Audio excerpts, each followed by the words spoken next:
안녕하세요. "어떤 일로 연락 주셨을까요?"에 대한 변협 등록 가사법 형사법 전문 변호사 지재훈 변호사입니다.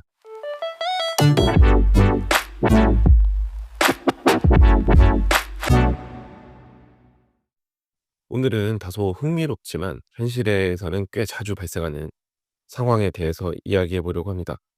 생각보다 이런 일이 비일비재한 것 같아요. 바로 차량에 침 뱉는 행위, 다른 사람 차량에 침을 뱉는 행위가 과연 범죄가 될 수 있는가에 대한 이야기입니다.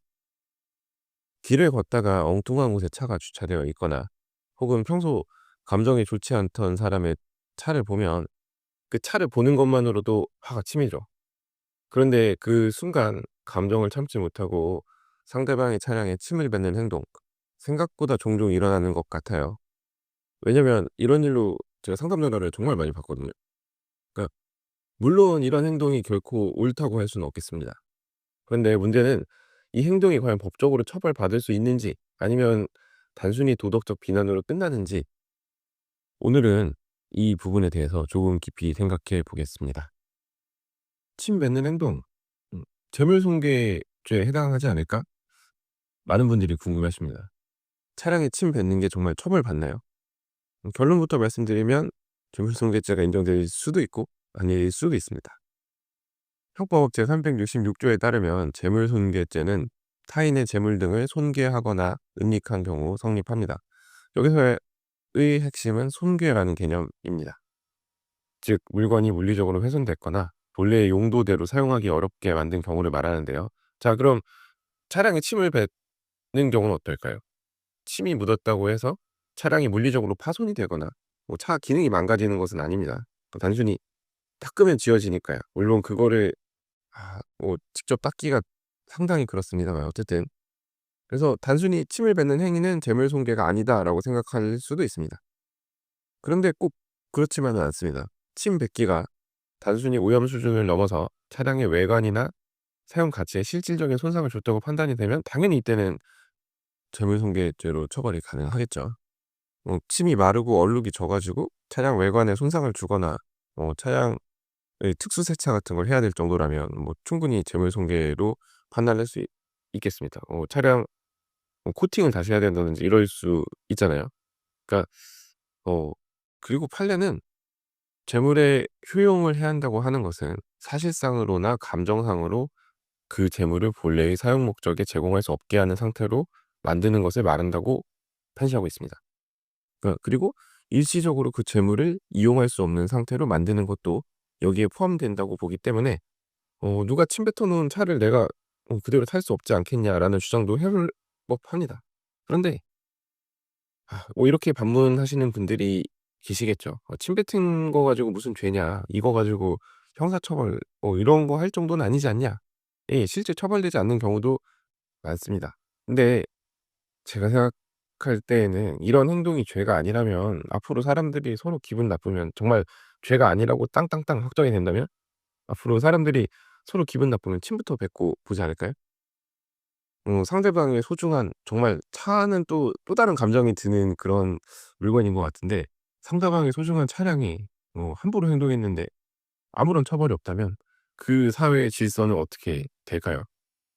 이런 행동이 반복된다면 결국 작은 일이 큰 분쟁으로 이어질 수도 있습니다. 그러니까 어 지금 물피도주 같은 것도 사실은 그렇죠. 과실로 인한, 뭐 나중에 또 한번 얘기를 드리려고 했는데, 어쨌든 과실로 인한 재물손괴도 형사법상의 처벌 대상이 아닙니다. 그래서 인제 물피도주 같은 경우에도 뭐 과실로 어쨌든 남의 차를 긁고 간 거니까 그거 가지고 처벌될 정도는 아니니까 그냥 가 버리는 분들도 많죠. 실제로 저도 당했고 여러 번 당했습니다. 그래서 저도 정말 차 댈 때 어지간해서는 공간이 넓은 곳에 대려고 하는데, 이게 뭐 피한다고 피해지는 게 아니더라고요. 그리고 인제 어쨌든 다시 돌아와서, 그러니까 오늘은 침 뱉은 거 가지고도 처벌이 안 된다면 뭐 내일은 뭐 물건을 뭐 발로 차거나 돌 던지거나 해도, 그러니까 점점 바운더리가 넓어지는 거죠. 그러니까 인제 법은 이런 사회적 경계를 설정하고 불필요한 분쟁을 사전에 예방하는 역할을 합니다. 그래서 사소해 보이는 행동도 경고나 제재가 필요할 수 있습니다. 특히 요즘처럼 갈등이 쉽게 폭발하고 감정이 격해지는 사회 분위기에서는 더더욱 그렇습니다. 단순히 넘어가기에는 조금 꺼림칙한 부분이 있는 것이죠. 자, 인제 정말 현실적인 얘기를 해 볼게요. 실무상 그 차량에 침 뱉었다고 해서 바로 처벌 이건 아닙니다. 근데 이거를 그냥 넘어갈 수 있는 사안은 또 아니죠. 그러니까 누군가가 차량에 침을 뱉은 게 확인이 된다면 뭐 이 행동에 대해서는 충분히 경찰에 신고를 할 수 있는 사안입니다. 근데 인제 한 번 침 뱉었다고 그걸 신고하는 거는 쪼끔 그렇고, 누군가 보통 이런 거 반복적으로 하거든요. 그러니까 누가 앙심을 품고 반복적으로 하는 경우가 있는데, 어쨌든 이런 게 쌓이고 쌓이면 경찰에 신고를 충분히 할 수 있는 사안입니다. 실제로 뭐 신고를 하거나 고소장을 접수를 하면 사건이 인제 진행이 되죠. 근데 경찰 입장에서도 단순히 '이거는 도덕적으로 비난받을 일이니까 경찰이 손대지 않겠습니다.' 하고 넘어가기보다는 일단은 사건 경위도 확인해 보고 이게 반복적인 행동인지, 그 침을 왜 뱉었는지 뭐 이런 걸 다 조사를 합니다. 그러니까 신고가 들어가면, 고소장이 접수가 되면 사건 접수하고 사실관계를 확인한다는 거죠. 상황에 따라서 많은 경우 불송치를 하지만 형사처벌로 이어질 수도 있습니다. 네.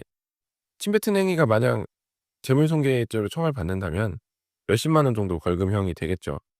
물론 인제 경찰이 혐의가 있다고 봐서 기소 의견으로 검찰에 송치하더라도 어 검찰 단계에서 기소유예 등을 받을 가능성도 있을 겁니다. 근데 인제 아무튼 죄의 성립 여부를 떠나서 경찰서에서 연락을 받을 정도의 사안이라는 점은 분명합니다. 그러니까 귀찮게 될 수 있다는 점은 분명해요.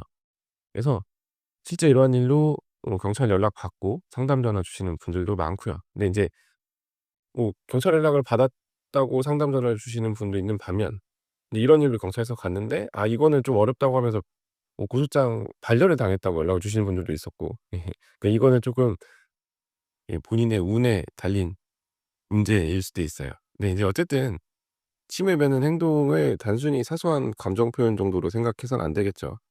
법적으로도 사회적으로도 분명히 책임이 따르는 행동입니다. 네. 만약 이런 행동이 처벌받지 않는다면 결국 사람들 화날 때마다 침부터 뱉고 보겠죠. 그래서 이런 일이 반복이 되면 사회적 질서도 무너질 거고, 그러니까 작은 행동에 대해서도 법적 책임이 뒤따를 수 있다는 경각심이 필요합니다. 또 반대로 누가 내 차에 침 뱉은 걸 봤을 때 누군지 알아도, 누군지 충분히 짐작 가는 사람이 있어도 너무 감정적으로 대응하기보다는 이 법적으로 현명하게 대응하시는 게 필요합니다. 일단 경찰에 신고든 고소든 뭐 진정서든 뭐든 경찰서 가시는 게 좋고요. 이거를 이제 확인해 보겠다고 CCTV 보여 달라고 관리실에 찾아가거나 해서 또 CCTV를 관리실에서 그냥 보여주는 경우도 있거든요. 그러면 또 인제 개인정보보호법부터 시작해서 또 귀찮은 일이 발생하니까 그냥 차근차근 제대로 절차를 밟으시는 게 좋아요. 그러니까 인제 경찰에 신고하면 수사관님이 인제 관리실 가서 CCTV 확보하고, 그래서 사건 진행을 할 테니까 누군지 짐작한다고 해서 괜히 감정적으로 맞대응하다 보면 오히려 진짜 쌍방 폭행이나 더 큰 분쟁으로 이어질 수 있기 때문입니다. 그래서 오늘은 차량에 침 뱉는 행동이 과연 재물손괴죄에 해당하는지, 그리고 이런 행동이 왜 경계되어야 하는지를 이야기해 보았습니다. 그냥 사소한 행동 같지만 법적으로 분명히 책임이 따를 수 있는 행동이에요. 그러니까 지금 거의 10 분가량 제가 얘기를 하고 있는데 남의 차에 침 뱉지 말라는 이 당연한 얘기를 왜 길게 하는지 어 들으시다가 '왜 이 얘기를 이렇게 길게 하고 있어. 이 당연한 얘기 계속 하고 있어.'라고 생각하실 수 있는데, 여러분이 생각하는 것 이상으로 이런 일이 많고 이런 거 물어보시는 분들이 많아요. 제가 사실 이 주제를 선정한 이유는 이 주제면 조회수 좀 뽑을 수 있겠다고 생각해서 지금 이 주제 선정한 거거든요. 예. 그만큼 예 실제로 "이런 거 가지고 싸우시는 분들이 많다. 이런 것 때문에 속상해하시는 분들도 많다." 네. 그래서 이런 행동들이 사회 전반적으로 미치는 영향이 결코 가볍지 않은 것 같아요. 그러니까 아무리 작은 행동이라도 이게 인제 다들 나쁜 마음을 먹고 행동을 하다 보면, 그러니까 감정적으로 행동을 하다 보면 이런 행동 하나하나가 모여서 큰 결과를 불러오는 것 같습니다. 그래서 감정적인 대응을 하시기보다는 예 법적으로 이렇다는 걸 아셨으니까 현명하게 대응하시는 거를 권해 드립니다. 네. 어 예, 법으로 만약에 뭐 경찰서 통해서 연락이 가면 '이 사람이 잘못했다고 뭐 사과를 하겠지.'라고 생각을 해서 경찰에 신고하시는 분들도 많이 계신데요. 꼭 그렇지만은 않아요. 그러니까 때로는 무시가 상책일 수 있습니다. 본인이 생각할 때 상식 밖의 행동을 한다.